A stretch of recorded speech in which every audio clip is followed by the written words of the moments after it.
So anyway, my point is to say that the black men are going to be great at everything. The same reason for the same reasons we're great at sports.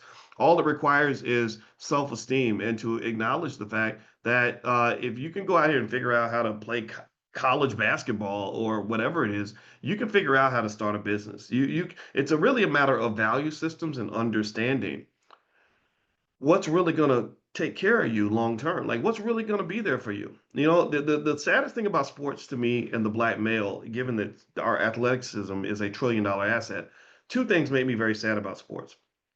One is that we have all the talent and all the wealth, but somehow white people end up with all the money. That pisses me off. That makes me mad. It's like it's as bad as the hair care industry. How the hell we got all these black women getting their hair done, spend their last nickel getting their hair done, and Koreans are getting all the damn money? Man, to hell with you. Don't make me fight you over this. This is crazy to me. It don't make no sense. It's just bad planning. Something went wrong here. Okay.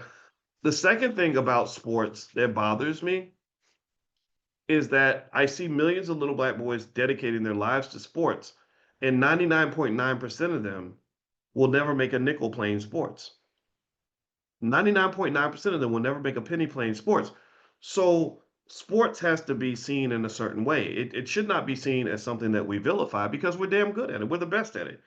Terrence Crawford, he represented black excellence, but he's not the first black male boxer who has done amazing things. If you watch Floyd Mayweather, he was amazing. What this Layla Ali was amazing, but then the sister that wanted to fight her, I can't, the one that's dating the rapper Papoose, Clarissa Shields. Has anybody ever looked at the record of Clarissa Shields? She's damn near like an Avenger. She should be in a freaking superhero book.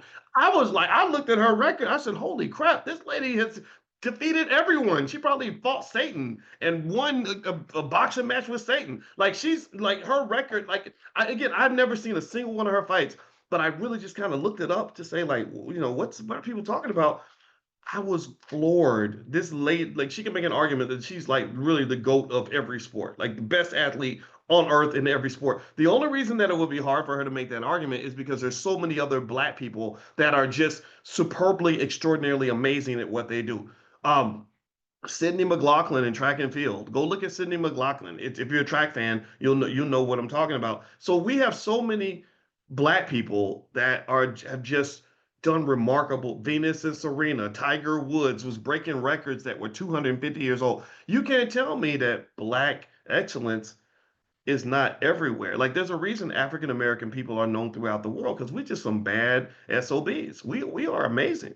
So in my book, the way that we're amazing in sports, we're supposed to be just amazing in everything, right? Because there's millions of us who will never play professional sports, but we're amazing too. We're excellent as well. So what I would like to see us do is to take that same attitude and energy and just assume we're supposed to be great at everything. You can't tell me that with all the physical gifts that we have, that we also don't have intellectual gifts.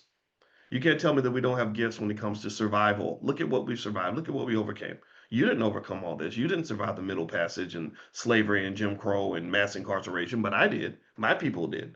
Right? Look at just how many things we have to navigate to be successful. I mean, black people were coming out of slavery, and building businesses out of slavery, writing books out of slavery. Like they made it illegal for you to learn how to read, and you have some of the best thinkers on the planet because we have some extraordinary abilities, and that should be applied in everything.